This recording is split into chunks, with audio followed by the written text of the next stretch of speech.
நானும் எல்லாரும் மாதிரி ஏசி காரில் நான் உட்காந்துட்டு போக வேண்டியதானே? நான் நடிச்சுட்டு போறேன், முதல்ல சம்பளம் கூட வாங்கிருக்கலாம், இப்ப குறைச்சு வாங்கிட்டு போறேன். ஆக பணம் பணம் தானே, அதை வாங்கிட்டு நான் உட்கார்ந்து இருக்கலாமே.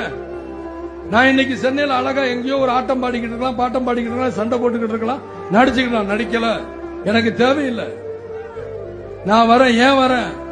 சரியா, ஒருவேளை வேற மாதிரி இருந்தா கூட நினைக்கல. ஆண்டவன் மனத்துல பாத்தீங்கன்னா எனக்கு 2 ஆம்பளை பேல, அவன் எதையோ சம்பாரிச்சுக்கிறான், எப்படியோ போட.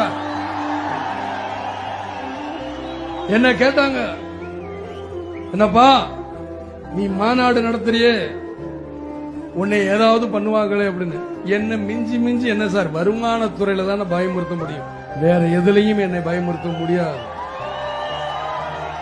அந்த வருமானத்திலேயே நான் வீடு வித்து தான் நான் இந்த மாநாடு நடத்துறேன் தவிர, மீதி நேரம் என்னை மிரட்டணும்னா நான் வேட்டியை மடிச்சு கட்டிட்டு இறங்குவேங்கிறது அவங்களுக்கு தெரியாது.